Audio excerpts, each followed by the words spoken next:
ስለምንታይ መብዛሕትኦም ሰባት ወይ ድማ መብዛሕትና ንቕድሚት ክስጉሙ ዘይክእሉ ዘሎ ወይ ድማ ካብ ዘለዎ ንቕድሚት ክስጉሙ ይደሊ እሞ ግን ከዓ ዝሕዝዎ ነገራት ኣለዉ ማለት እዩ እንታይ እዮም እዚኦም ዝሕዙና ዘሎ ወይ ስለምንታይ ሰብሲ ካብቲ ዝደልዮ ዘሎ ቦታ ወይ ድማ ካብቲ ዘለዎ ቦታ ናብቲ ዝደልዮ ቦታ ክኸይድ ዘይደሊ ንኣብነት ክህትም ይደሊ ክመሃር ይደሊ ክዓቢ ይደሊ ሓዳር ክገብር ይደሊ ወይ ኮታ ሓደ ነገር ይውጥኖ እሞ ግን ከዓ ዘይብገሰሉ ምክንያት ኣሎ ማለት እዩ እዚ ምክንያት ብናተይ ክሪኦ ከለኹ ኣይ ቲንክ ቀንዲ ሰለስተ ዓበይቲ ምክንያታት ኣለዉ ኢለ ዝኣምን ማለት እዩ ቀዳማይ ዝበዝሕ ሰብ እንታይ ዝብለካ እሞ ኣነ ዘይተማሃርኩ ኣነ ከምዘይኮንኩ ኣነ ቀጣን እንደ እሞ ኣነ ክፍእት እንደ ኣነ ረጓድ እንደ ኣነ ከምዘለኒ which ነቲ ዝደልዮ ክበፅሖ ዝደሊ ነገር በቲ ሕጂ ዘለዎ ሰርከምስታንስ ወይ ድማ ዘሎ ህሞት ይፈርዶ ማለት ስለዚ ቀዳማይ ክንጥቀበሉ ዝግባአና ነገር እንታይ ኢልኩምኒ እቲ ዘለኻዮ ህሞት ነቲ ዝመፅእ ዘሎ መፃኢኻ ብኡ ጌርካ ክትዕይሮ የብልካን ማለት እዩ ዘለኻዮ ህሞት ምናልባት ሎማዓንቲ ድኻ ክትኮን ትኽእል ኢኻ ገንዘብ የብልካ ክኸውን ይኽእል እዩ ምናልባት ቋንቋ እንግሊዝ ትፈልጥ ክትኮን ትኽእል ኢኻ ምናልባት ቀጣን ረጓድ ዕባራ whatever ክትኮን ትኽእል ኢኻ ማለት እዩ እዚ ግን ነቲ ካብ ሎሚ ን5 ዓመት ዝመፅእ ዘሎ it's ካልእ ሰብ ኢኻ ንስኻ ድሕሪ 5 ዓመት ካልእ ሰብ ኢኻ ትኾን ማለት ስለዚ ካልእ ሰብ ስለ ዝኾነ በዚ ናይ ሎሚ ዘለኻዮ ቦታ ኮይንካ ክትእሰር ንዝመፅእ ዘሎ 5 ዓመት ውሳነኻ በዚ ናይ ሎሚ ዘሎ ክትውስኖ የብልካን ማለት እዩ ቀዳማይ ዘለኻዮ ህሞት ክንጥንቀቐሉ ክንክእል ኣለና ማለት ካልኣይ ርእይቶ ናይ ሰባት ማለት እዩ ክመሃር እየ ትብል ሞ ሓደ ሰብ እንታይ ይብለካ ክላ ኣታ ዓድመ ከይድካ ንስኻ አንተ ሓዳር ግዳይ ትገብር ትሚልካ አንተ ዝዓዲ ዝመሃር ኣይኮነ ትሚልካ ጥራይ እክብ እክብ ኣቢልካ ገንዘብካ ዓድኻ ተመለስ ቆልዓ ልክ እንዲሁ ሞ ከምዚ ለካ እንዲሁ ርእይቶ ናይ ሰባት ወይ ዩቱብ ክጅምር ዘለ ትብሎ ዓጅኻ ክትልፍልፍ ዘሊኻ ወይ ከምዚ ክትገብር ዘሊኻ እዚ ክትገብር ዘሊኻ ዝብሉ ማዕለያ ዘይብሎም ሰባት ይብኻ ማለት እዩ ሰባት ዝገበርካ እንተገበርካ ብዘየገድስ ኣባኻ ርእይቶ ኣለዎም ማለት እዩ እቲ ዘሎ ሕቶ እንታይ እዩ ንስኻ ናይ ሰባት ርእይቶ ብኸመይ ትገልጾ ወይ ድማ ብኸመይ ትርእዮ እዩ ማለት እዩ ስለዚ ናይ ሰባት ርእይቶ ሓቂ ኣይኮነን ሓሶት ኣይኮነን ማለት እዩ ንስኻ ንነብስኻ ሓቲትካ ሄይ ከመይ ኣለኹ እዚ ገብሮ ዘለኹ ቁኑዕ ቁኑዕ ኣይኮነን ኢልካ ተሓታ እሞ እንድሕር ቁኑዕ ኮይኑ ትገብሮ ቁኑዕ እንድሕር ዘይኮይኑ ትገድፎ ማለት ተዘይኮይኑ ግን ብናይ ሰባት ርእይቶ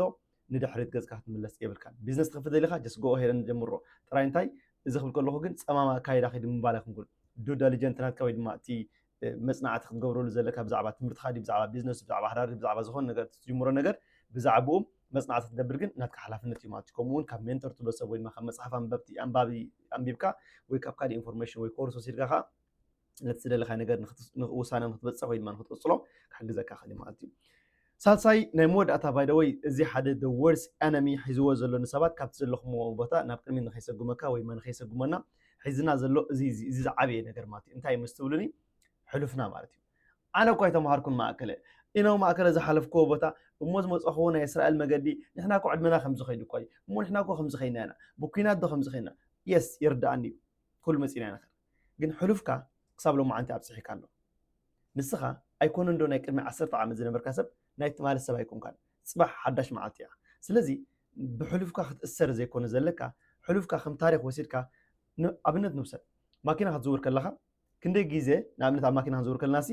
ስተርሶ ምስ ሓዝካ ስተርሶ ትሕዝ ሓደ መስትያት ብየማን ካሎ ሓደ ብፀጋም ካሎ ሓደ ከዓ ኣብ ላዕሊ ላ ማእኸል ኣላ ምሽቶ ኣብ ማእኸል መስትያት ኣላ ንሕሪኹምን ብቅድሚት ከዓ ግላስ ኣሎ ወይ ድማ ቤትሮ ኣሎ ማለት እዩ ክንደይ ግዜኻ እናዘወርካ ከለኻ ንድሕር ንኣብነት ሰዓት ዘዊርካሲ ክንደይ ግዜኻ ነቲ ኣብ መስትያት ናይ ላዕሊ ዘላ ትሪእልካ ትሓስብ ነቲ ቢትሮ ዲኻ ትርእስ ወይሳ ነቲ ኣብ መስትያት ሕጂ ኩሉ ግዜ እቲ ኣብ መስቲ ቢትሮ ቅድመና ዘሎ ስተርሶ ምስ ሓዝና ንቅድሚት ሰሊ ንርኢ ንቅድሚት ዘስጉመና እዩ ማለት እዩ ስለዚ ዳርጋ 95 ከም 100 ክብል ይኽእል ከምዚ ኣገሩ ኩሉ ሰብ ከምዚ ዝውር ማለት እዩ እዚ ኣብዚ ዘላ ከዓ ኣብ ማእከል ዘላ ሚረር ወይ ድማ መስትያት ድማ